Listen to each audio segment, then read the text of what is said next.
Okay, today we're going to look at the Holocaust. What you see there are the tattoos that was put on inmates of the Nazi death camps. The background for this, the Holocaust was Hitler's final solution. We're going to look at its impact on Jews and other groups and the trials that followed the war.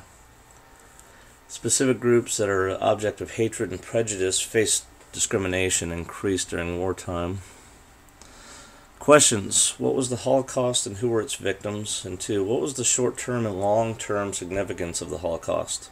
Terms you need to know: genocide is the systematic and purposeful destruction of a racial, political, religious, or cultural group. It really, geno meaning a generation, side means death, like homicide is to kill a person, genocide is to kill an entire group or generation. The final solution, as I mentioned a second ago, was Germany's decision to exterminate all Jews. The affected group, 12 million people died in the Nazi death camps. Of the 12 million, half of these, 6 million, were made up of the Jewish population.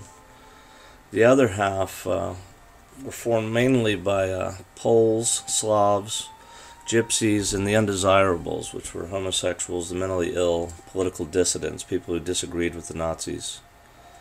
Significance: at the conclusion of the war, they held trials for the people who committed these atrocities in the city of Nuremberg. There's Hermann Goering.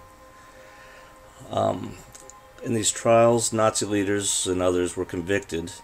And what you see there, the Arbeit macht frei, was kind of famous thing they put on the front of one of the death camps. In German it means work makes free. Work will set you free.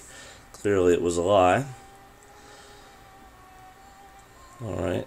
The further significance: the trials emphasized individual responsibility for actions during the war. Soldiers who were put on trial, or other people, they said, I was just following orders. I was told to do these things. It was not considered a defense, and people were held accountable.